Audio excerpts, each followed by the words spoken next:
ياه هلا بأحلى فراشات. بيبتدي مسلسلنا بجون وهو مع أخته ليه، والتلج مغطي الشوارع ومفيش مكان يحميهم. في اللحظة دي بتوصل بنت بريئة مع أمها وبنعرف إن اسمها نان، بتترجاها ليه تساعدهم، هم فقراء وملهمش أهل. بتبص نان بحب على جون وبتطلب من أمها تسمح لها تاخد جون للبيت، هي حابة يكون صديقها. وطبعا بتوافق الأم علشان تحقق رغبة بنتها الوحيدة، وبتمسك إيديه بكل براءة. وبعد 19 سنة بنشوف جون هو ماسك نان، بس المرة دي بيكون خاطفها وناوي يخلص عليها. بيقول لها ببرود غريبة، ما كنتيش متوقعة ان الايد اللي مدتيها تتعض؟ امك سابتك وماتت وشركتكم بقت تحت امري. الدنيا دي غريبة قوي، من بنت دلوعة لواحدة مش لاقية تاكل. بتعيط نان بقهر، ليه عملت معايا كده؟ عيلتي ما قصرتش معاك ولا مع اختك، كل ده علشان حبيتك. انا حاولت ارضيك مهما كانت الطريقة. مين كان يصدق اني هاني حياتي بايدي يوم ما اخترتك؟ بيضربها ومش بيهتم. انت فاكره اني مش فاهم ان دايما في نظر عيلتك كنت خدام وبس؟ اتحملت غبائك انت وامك، بس خلاص كل حاجه بقت ملكي. بتدخل وقتها سو حبيبي التلاجة جاهزه. بتتفاجئ نان بالدكاتره حواليها وبتترعب. انت ناوي تعمل ايه؟ بتقول لها سو اكيد مش هسيبك ترتاحي بالسهوله دي، لازم استفاد منك، ولا انت شايفه ايه؟ بيعاملوها بقلوب بارده. وبيقول جون باستهزاء انا عايز العملية من غير تخدير. بتحاول تصرخ، بتنادي على حد ينقذها. بيوصل شياو الشاب اللي فضل يحبها ويحاول يوصلها من سنين، وكان سبب رفضها حبها لجون الاناني. بياخدها في حضنه وبيقول لها بخوف مالي قلبه انا هنا علشانك، ارجوك ما تسيبنيش. بتقول وهي بتاخد اخر انفاسها انت جيت هنا علشاني؟ ما تعيطش، انا ما استاهلش دموعك، صدقني ما استاهلش. وبتفارق الحياة بيصرخ ازاي ممكن الحياة تكون مش عادلة كده. وفجأة بتفوق نانا على صوت جون في المدرسة الثانوية وبتستغرب إيجابها هنا. فتعالوا بينا فراشاتي نشوف ايه قصتنا الغريبة المريبة. بس لو أول مرة تشوفني ما تنساش لايك واشتراكك في القناة لأنه بيفرق معايا جدا. ويلا بينا نبدأ الحكاية. بتفوق نانا على صوت جون اللي بينادي انتي ما بتسمعيش؟ ما بتهتمش وبتبص على ايديها، فين الجروح؟ ازاي اختفت؟ بيرمي عليها الكتاب. انا قلتلك ترجعي الكتاب المكتبة، ايه ما بتفهميش؟ بتقرب منه وهي مقهورة، انت ازاي تتجرأ وتتكلم معايا كده؟ ايه ده مالك؟ بيتفاجئ بألم نازل على وشه. بتبص حواليها وبتتصدم انها رجعت بالزمن 10 سنين. بيقول لها بجنون انا بأمرك تعتذري حالا. انت بتأمرني انا؟ طب اهو. بيتفاجئ اصحابهم ازاي نان البنت المطيعة اتحولت فجأة. اوعى تنسى نفسك. بيقول لنفسه بخوف ايه حصل لنان اول مرة تتعامل معايا بالشكل ده؟ وبيكمل بتهديد اياكي تفكري تفضحيني قصاد الكل. وبنعرف انه مفاهم الكل انه يبقى وريث العيلة ونان مجرد خدامة في قصره. بتفتكر ان في حياتها السابقة كان دايما بيجبرها تكون تحت رحمته علشان بتحبه، كانت بتعمل كل حاجة علشان ترضيه، بس خلاص كانت مجرد اوهام. وبتقرر تفضحه انت مش اكتر من خدام جبته من الشارع. بيمسك ايديها وبيقول لها بهمس انت اتجننتي؟ بتقولي ايه؟ انت عارف كويس مين المجنون. بيبص عليها بمكر.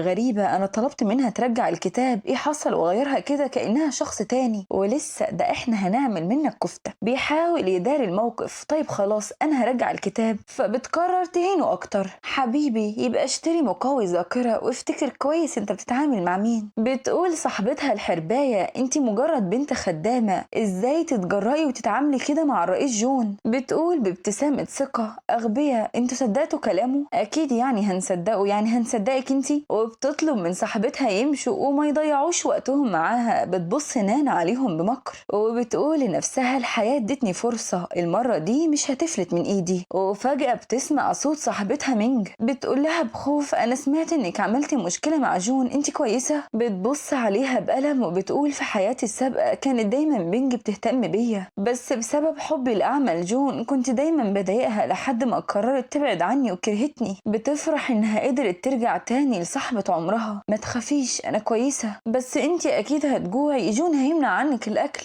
بتقول باستغراب ازاي طباخ العيلة اكيد جهز الاكل. بتعرفها مينج انه حتى لو الاكل موجود طالما جون زعل منها بيمنعها تاكل. فبتتنهد نسيت. وبابتسامة ثقة انا رايحة اكل، استني خدي خديني معاكي. وفي الفصل بتشوفها الأخت ليه اللي بتعاملها بوقاحة قصاد الكل. ايه هتفضلي واقفة عندك؟ تعالي حضري الأكل للرئيس جون، على رأي المثل شحات وعايز فينو. بتبص عليها نانو وبتفتكر الوقت اللي كانت بتترجاها فيه ترحمها هي وأخوها من الشارع لأنهم أيتام. بتروح قصادها بكل برود وبتقعد مستنية ايه؟ قدميلي الأكل. بيتريق البنات عليها فبتهنهم، مين سمح لهم يخرجوا بره فورا، وانتي ايه ما سمعتيش؟ بتترعب الأخت من أسلوبها وبتقرب بخوف. ممكن بس تستني الرئيس جون؟ رئيس؟ أنا الوريثة الوحيدة لعيلتي. طب فكري كويس مين اللي بيدفعلك مرتبك قبل ما تقولي رئيس، ويا ترى بقى هتنفذي أوامر مين؟ بيوصل وقتها الخاين مع حبيبته سو وبيتجنن إنها قاعدة مكانه، بس بتتعمد تهينه أكتر وتفكره بمقامه. بيقول لنفسه نان هنتني كتير، لو سكت الكل هيكتشف حقيقتي. فبيقرر يشدها من ايديها ويرميها بره الفصل قصاد الكل. بتقف وقتها وبتكلم طباخ البيت بكل غرور. خدامة البيت ادت اكل للكلب، لو ما خرجتش واعتذرت مني تعتبر نفسها مطرودة. بتتريق عليها بنت غيظاني طول المسلسل. بطلي تمثيل بقى، انا خايفة عليكي، الرئيس جون ممكن يطردك انت وامك في الشارع. بتفتح وقتها ليه الباب وبتطلب منها بحب تدخل تاكل. بتبص نان باستهزاء، انا ما باكلش ورا الكلاب،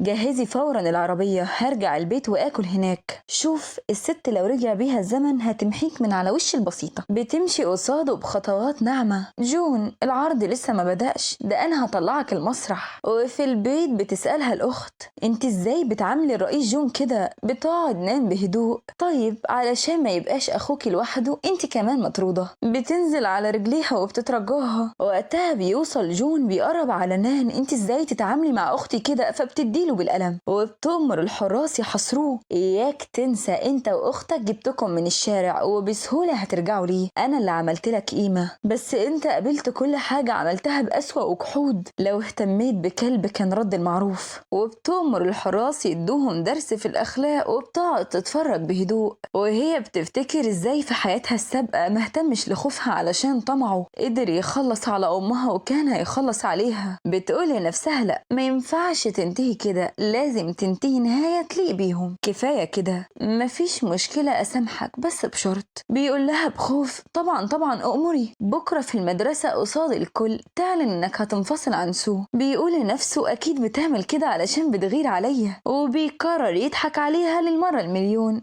يا مسكين، حاضر هعمل كده، بس ممكن ما تزعليش مني؟ تمام. بغرور بيقول لنفسه نان لسه بتحبني، لو اهتميت بيها شوية هترجع خاتم في صباعي من جديد. تاني يوم بيروح وراها علشان يديها العصير. بتستغرب أول مرة يهتم بيها كده، بس بتفهم إنه أكيد في سر وراه. ممكن أطلب منك طلب؟ بعد كام يوم امتحان نهاية السنة، أنا شايف إن الوقت مش مناسب علشان انفصل عن سو، أكيد هتتعب. إيه رأيك نستنى لبعد الامتحان؟ لا يا ولا، حنين قوي. بتبص نان على إزازة العصير وبتقول باستهزاء الغبي فاكر إن بيها سامحه، وبترميها في وشه فجأة وبتركب العربية. وفي الأسانسير بتسمع الطلاب بيتكلموا عن الطالب شياو، طالب متميز ودايما بياخد المركز الأول. قلبها بيتاخد، ده رجع لازم أقابله. بتتفاجئ بيه قصادها. سيبكم بقى من أي حاجة، أنا مش هتجوز غير واحد طويل، غير كده لن أتنحنح ولن أتزحزح. بتبص بحب وعينيها مليها الدموع. إزاي قدرت أتجاهل حبك وأتمسك بأكتر شخص أذاني؟ كنت دايما بحرجك بس ولا مرة فكرت تبعد عني. بيقاطع تفكيرها، واضح إنك مبسوطة النهاردة. بتقوله بحب علشان انت كنت وحشني قوي. بيتخض.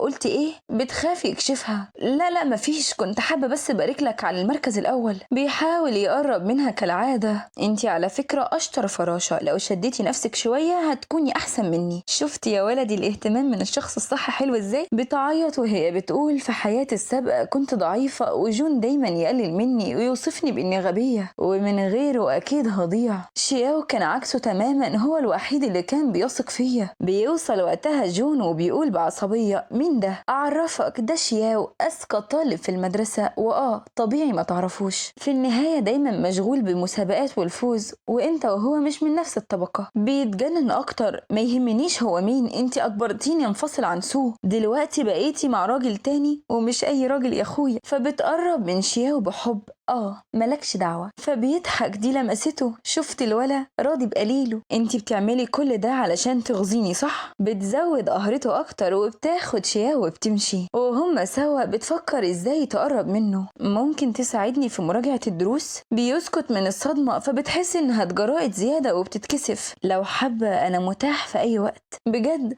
طيب هنحدد ميعاد بعد المحاضرة. وبتمشي مشية البطة المنتصرة. وفي الفصل بيقرب جون بهدوء على نان وبيطلب منها تتراجع عن فكرة انفصاله عن سو، فبتبدأ تعد علشان تزود توتره أكتر. 1 2. بيقول لنفسه أنا مش عايز أخسر سو، بس لو ما سبتهاش أنا اللي هخسر. فبيقرب منها بهدوء. احنا لازم نسيب بعض. بتضحك نان. أتمنى لكم انفصال سعيد يا حلوين. بيقول لها جون بحقد ماله صوته. راضية دلوقتي؟ مش قوي بصراحة. ما توقعتش انك تنهي علاقتك بسو علشان تخفي حقيقتك. وعند سو بيروح وراها علشان يصالحها. انت ليه عايز تسيبني؟ انت ما بقيتش تحبني؟ ازاي بنت خدامة تأمرك وتسمع كلامها؟ فبيكدب عليها. نان مريضة نفسية، ولو ما عملتش كده كانت هتأذيكي. انا بحبك. مش عيد ميلادك بكرة؟ اطلبي اي حاجة تحبيها انا هجيبها لك. بتطلب منه بمكر علشان تتأكد من حقيقته. ممكن احتفل بعيد ميلادي في قصرك؟ فبيتردد. تحبي اعملهولك في احسن فندق؟ لا انا عايزة في بيتك. بيخاف يخسرها وبيفكر ازاي يأثر على نان ويجبرها ترجع تخضع له. بتحضنه وقتها سو بحب وهي مطمنة انه فعلا غني. وفي البيت بيطلب من اخته تحضر له بكرة غدا مميز علشان حبيبته. وبيطمن اكتر لما بيلاحظ ان نان اخدت العربية وخرجت، وبيكلم سو علشان توصل بسرعة. وقصاد البيت بيقعد اصحابها يحسدوها على جمال بيت حبيبها. وعند شياو بيقرب من نان بالورد وبيقول لها بحب كل سنة وانت طيبة. بتبص له وعيونها بتطلع قلوب اكيد شايفينها. شكرا، انا اللي المفروض اشكرك انك اديتيني فرصة احتفل معاكي. بتقول لنفسها بغباء ازاي كنت رافضة شياو؟ هو القمر ده يترفض؟ وبتفتكر ان في كل سنة رغم ان عيد ميلادها نفس عيد ميلاد سو عمر جون ما افتكره. كانت دايما الطرف الاكثر حماسا. وبتاخد على بوزها في الاخر. ممكن اطلب طلب؟ نقضي النهارده سوا. بيقول لها بكل رضا. ما صدق بقى، اللي تحبيه انا معاكي فيه. شوف انا من ايدك دي لايدك دي يا ريس، والله المهم افضل معاكم. وبيقضوا سوا اجمل لحظات حياتهم كانها حلم لكل واحد فيهم. وعند جون بتطلب سو واصحابها يعزموا على مشروب خاص. بيخاف المبلغ كبير ولو اخده اكيد نان هتعرف، بس بيقلق ان سو تشك فيه. وبيقول لنفسه بطاقة نان معايا هقدر استخدمها براحتي. وقصاد البيت بيقف شياو ونان وكل واحد مشاعره متلخبطة. كلام كتير محتاج يخرج. بتقوله نان بكسوف ايه رأيك تدخل معايا شوية؟ بجد ممكن؟ اكيد. فبيضحك. بالضحكة دي قلبي متعلق وانا قلبي ضعيف. وبينما جون يلهو ويلعب بيتفاجئ بنان. بتعملوا ايه في بيتي ومين سمح لكم تدخلوا؟ بيقرب من شياو وبيشاور باستحقار. ومين سمح له هو كمان يدخل وهو من عيلة فقيرة؟ بتتريق نان عليه. انت اللي بتتكلم عن الفقر؟ ثم ده بيتي وانا حرة. قلبه بيطمن انها بتدافع عنه. بتتريق عليها صاحبة سو. خدي صاحبك الفقير ده وخرجي من هنا. فبتديها بالقلم علشان هانت شياو وعلشان انا مش طايقاها. كانت لسه هتقرب عليها بيمسكها شياو وبيزقها. فبتبصله نان بحنان. ايه يا ولا الحلاوة دي اقل حاجة عندي. بيتعصب جون من برودها. في المدرسة هانته وحاليا عايز تخرب احتفاله بحبيبته. فبتهدده اياك تنكد عليا، انا مبسوطة دلوقتي. بيحاول يداري الموقف. تمام هسامحك بس تعتذري من سو والا مفيش اكل ليكي. بتضحك على غبائه وبتقرب على شياو. النهارده عيد ميلادي هعزمك على فيلم على حسابي. وبتمثل انها مرعوبة. يعني انا لو اعتذرت هتخليني اكل واشرب من المشروبات الغالية دي؟ بيجي وقتها النادل وبيطلب منه حساب المشروب. بيقول لنفسه نان مستحيل تكسفني، هي دايما كريمة معايا. وبيدي البطاقة للنادل فبتحرجه. انت متأكد انها شغالة؟ وبترن وقتها على البنك وبتأمرهم يوقفوا البطاقة. بيقول لنفسه برعب لا مستحيل تكون قاسية معايا كده، اكيد بتمثل علشان ترعبني. بس بيتصدم وقتها فعلا انها وقفت البطاقة. بيتفاجئ الكل. معقول تكون بنت العيلة بجد مش خدامة؟ كان لسه هيقرب عليها بيبعدوا شياو. بيقول لها بصوت هامس انت اتجننتي؟ ازاي توقفي البطاقة؟ الرئيس جون انا وقفت بطاقتي، معرفش حاجة عن بطاقتك. فبيتجنن. انت عايزة تشليني؟ المبلغ كبير، لو بعت نفسي في السوق سودا مش هجيب سعر كوباية منها. بينزل على رجليه وبيترجاها تساعده وهو هينفذ كل طلباتها، فبتبتسم بمكر. أنا عايزة أساعدك بس بشرط تطرد الكلاب دول برا بيتي، ولو مش حابب خلاص جمعوا الفلوس مع بعض، دول 1,000,000 جنيه يعني مش حاجة. بيقرب من كل واحدة وبيديها قلم على وشها، وعندي سو بيقول لها بحزن أنا آسف وبيديها قلم هي كمان، وبيطردهم برا البيت وهم في حالة صدمة. برافو عليك شطور كده ادفع لك وأنا مطمنة. بيسألها جون وهو منهار ازاي اتغيرتي فجأة كده، أكيد الحقير هو السبب. فبتحرجه أظن حاجة ما تخصكش، فكر أحسن ازاي هتسدد الفلوس اللي دفعتها، بس انت دفعتيها بإرادتك. بتقوله ببرود بذمتك هدفع 1,000,000 جنيه صدقة لواحد متسول زيك؟ طب ازاي؟ ولا أقولك سيبك من 1,000,000 جنيه، انت كسرت طقم الشاي قيمته أغلى من حياتك. شوفوا يا جماعة البت مش هترحمه، هتاخد حقها لحد ما يبان له صاحب، ده إنبان يعني. بتدخل الأخت وبتترجاها تسامحه وهي هتعاقبه، بيمنعها. أنا هسدد الفلوس الشهر الجاي، أختي هتقبض وهسدده. بتضحك على سذاجته. أنا كنت بدفع لأختك مرتب كبير شفقة عليكم، بس من الشهر ده هتاخد نص المرتب بس. فبيطلب منها ما تقربش من فلوس أخته وهو هيتصرف. بعد بكرة عندنا امتحان هساعدك مقابل الفلوس. ومين قال إني عايزة مساعدتك؟ بيتشل منها إزاي ما كانتش بتقدر تدخل امتحان من غير مساعدته، وبيمشي وهو هيطق. بتروح وراه أخته ليه وبتأمره يعتذر. بكل غرور بيقول لها 5 ثواني بالظبط وهترجع تعتذر مني. أنا فاهمها كويس. بيعد لحد 5 وبيتفاجئ إنها ما خرجتش. مع احترامي لرجالة القناة بس مفيش راجل هيقدر يفهم الست، احنا نفسنا مش فاهمين نفسنا. وعند شياو بنكتشف إنه مش فقير زي ما الكل عارف، وواضح كده إنه وراه سر خطير. تاني يوم بيتريق البنات على نان لأنها ضعيفة والامتحان قرب، وأكيد كالعادة محتاجة مساعدة جون. بتتحداهم نان بكل ثقة إنها تكون الأولى، وطبعا محدش فيهم بيقتنع لأنها دايما بتفشل. إزاي هتقدر تكون الأولى؟ وبتتراهن مع جون لو كسبت هعتبر 1,000,000 وصلوني، ولو خسرت قصاد الكل هتنزل على رجليك وتعتذر. بيبتسم بمكر. هو فاكر إنها غبية، مش عارف إنها ما بقتش الطفلة اللي مستنية منه كلمة أو نظرة اهتمام. وعندي شياو بيسألها بخوف سمعت إنك اتحديتي جون. أنا بس مستغرب، كنت بتحبيه إزاي قدرتي تبعدي كده عنه؟ بتتشاكس عليه. مهم قوي تعرف الإجابة؟ فبيتماسك مهم ومهم قوي كمان، وكان لسه هيعترف. بتوصل مينج دي كل الكتب، ركزي كويس مفيش مجال للفشل المرة دي. بياخد الكتب منها لأنها تقيلة عليها. والله متربي 10 مرات، أنا هساعدك. وفي المكتبة بتفتكر إنها في حياتها السابقة قدرت تكتشف إنها موهوبة في مادة الرياضة، بس للأسف ما قدرتش تحقق ده بسبب جون. وبتقول لنفسها أنا لسه فاكرة، محتاجة بس أراجع معلوماتي. بعدها بتكتب على ورقة شجر لشياو وبتطلب منه يساعدها زي ما وعدها. وفجأة بتفاجئه ببوسة بريئة. من التوتر مش بيكون عارف يعمل إيه، فبيقرر يشرح لها علشان يداري مشاعره المتبعترة. وبياخد الورقة وبيشيلها معاه من غير ما تحس أي حاجة من ريحة الحبايب. وقصاد المدرسة بيقف شياو علشان يطمن عليها. ها عملتي ايه في الامتحان؟ حليته كله صح بجد؟ ايه انت مش مصدقني؟ فبيطمنها انه واثق فيها وده اكتشفه بنفسه. وبيكمل بحب انا هصدق اي حاجة تتقال منك حتى لو كدب. ايش هذا؟ وبيجي ميعاد اعلان النتيجة وبيتفاجئ الكل واولهم جون ان نان الاولى. وقتها الكل بيرفض يصدق وبيطلبوا منها تعيد الامتحان، اكيد غشت، هي دايما ضعيفة وبتنجح بصعوبة. ازاي في يوم وليلة بقت كده؟ بيدخل وقتها شياو انا معاها ومش مسموح لحد يقلل منها. بتبص عليه سو باعجاب. طبعا ما هو ذكر البط اللي معاكي مش مالي عينك. بيسألوا المدرس لو واثق فعلا ان نان موهوبة، ودي اجابتها. وطبعا ده بحكم انه اشطر طالب في المدرسة. انا واثق فيها اكتر من نفسي يا ولد على الفراشات. وقتها بيسألها المدرس لو كان عندها الثقة انها تعيد الامتحان تاني. بتبص على شياو بحب وبتوافق، كله لأجل العيون اللوز. وبتبدأ تجاوب على كل الأسئلة. في الوقت ده بيدخل مدير المدرسة وبيتفاجئ إنها عبقرية كده. سيبكم من المدير، الولا كاريزما بشكل. بيتفاجئ جون إنها فعلا عبقرية وقدرت تتغلب عليه. بعدها بتقرب عليه. طب إيه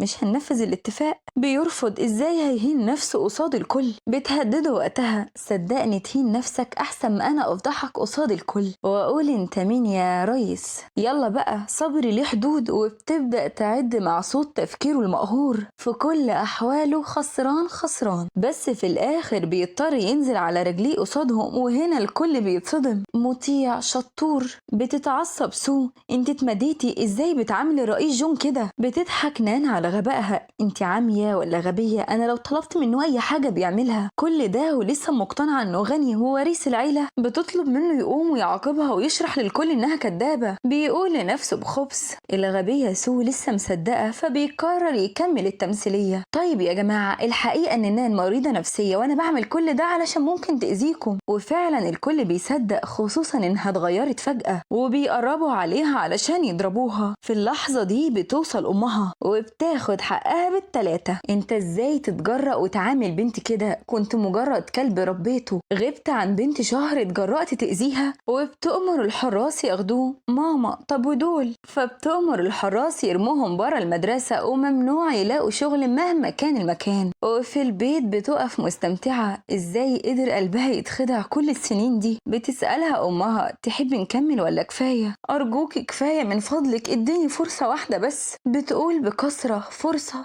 طب وانت اديتني فرصة قبل كده، لو سامحتك ازاي هنسى اللي عملته فيها في حياتي السابقة. وبتطلب من امها تخليه ما يقدرش يتحرك غير بعكاز، فبيحاول يأثر عليها، وفعلا كانت هتضعف، وافتكرت اول مرة شافته فيها غبي، وبتسيب وبتمشي. وعند الاخت بتطردها برا البيت، وبتقعد في اوضتها لاول مرة، وبتقدر تقطع الصورة اللي بتجمعهم سوا. مكانك هيفضل في سلة الزبالة، انا اللي هبدأ من جديد. الحياة ما قدرتش تديني القلب اللي يحس بالحب الحقيقي، رفضت اكتر شخص حبني، وقربت من اكتر حد اذاني، بس خلاص الحياة ادتني فرصة جديدة، ما ينفعش اندم تاني. وعندي شياو بتقوله بحب وحشتني، فبتستغرب سكوته. مالك؟ لا مفيش، بس انتي كنت دايما باردة معايا، انتي كويسة؟ بتقوله بحب. طيب ودلوقتي شخصيتي الجديدة عجبتك؟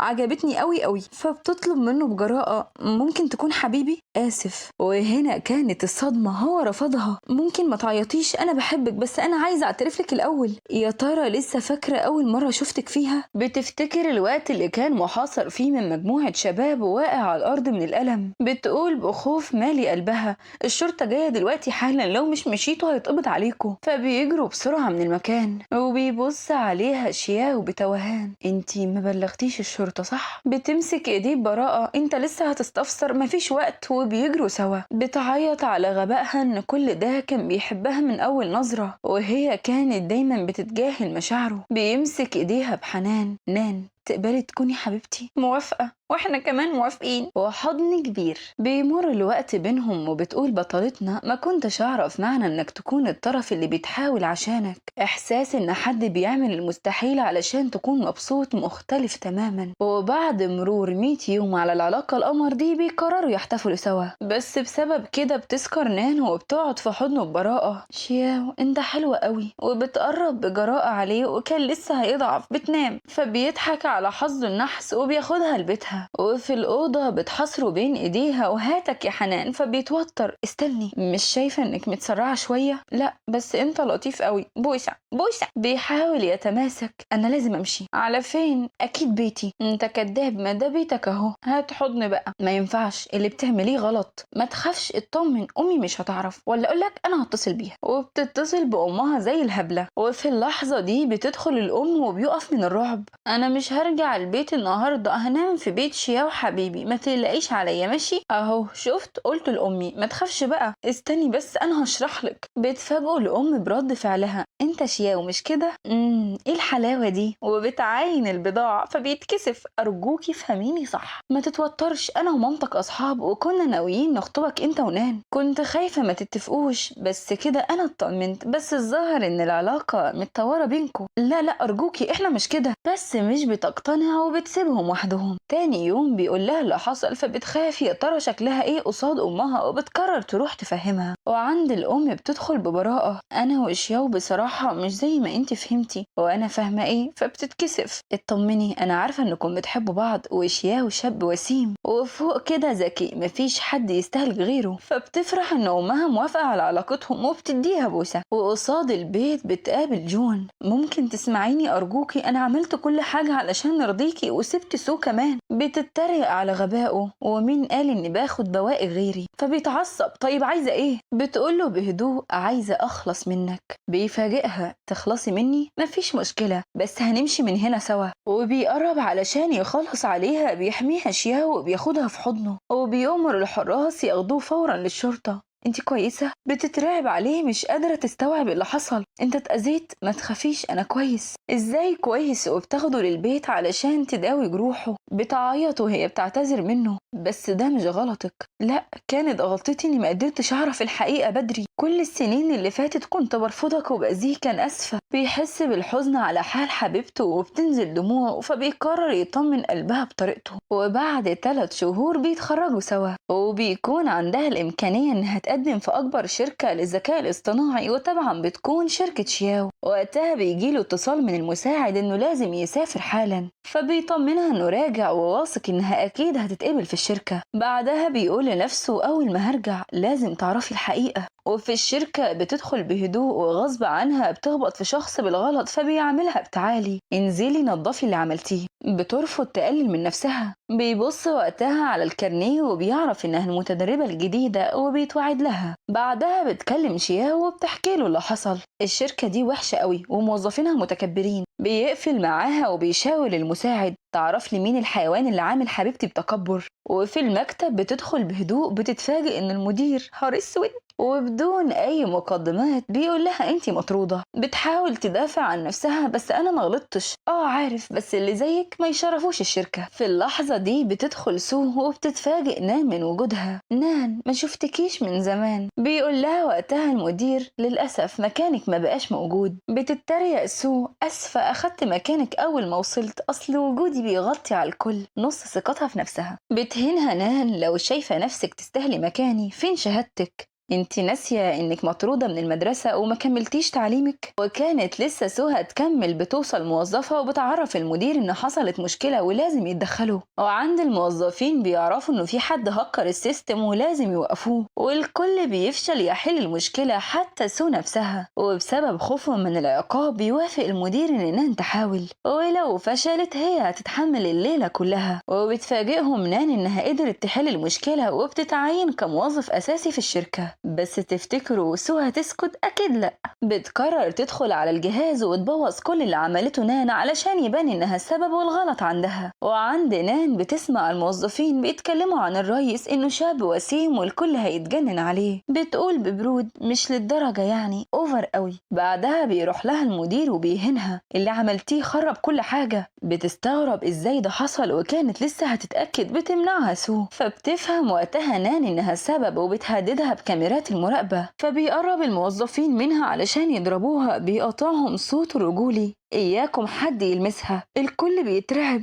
أنا آسف إني اتأخرت عليكي. بتتصدم سو، شياو هو الرئيس؟ فبيضربها المدير علشان قالت اسمه من غير احترام. بيقول وقتها شياو ببرود انتوا اتجرأتوا وأذيتوا حبيبتي، ده انتوا قلبكم قاعد. وبيؤمر الحراس يرموهم برا الشركة. بعدها بيقرب عليها فبتسيبه وبتمشي وهي زعلانة. أنا آسف إني خبيت، بس صدقيني غصب عني. عيلتي بترفض إن حد من أولادها يعلن نفسه إلا بعد التخرج. بتقول لنفسها يا بت ما تتقليش، انت كده كده واقعة، أرجوكي ثقي فيا، أوعدك مش هخبي حاجة تاني. فبتضحك خلاص هي المرة دي بس وهسامحك. بعدها بيتمشوا سوا في الشارع وبيلاقوا ناس متجمعة فبيستغربوا. بتروح لهم بنتين وبيسألوهم لو حابين يتجوزوا. الجمعية عاملة عروض وهدايا لأي اتنين. بيقول لها شياو بخبز طب ده عرض جامد جدا أكيد مش هنفوته. وبيتجوزوا. ويبقى السؤال لو رجع بيكم الزمن هتختار تكمل مع شريك حياتك ولا هيكون قرارك نفس قرار نان؟ وفي النهاية لو وصلت معايا لهنا ما تنساش لايك واشتراكك في القناة، واشوفكم الفيديو الجاي. سلام.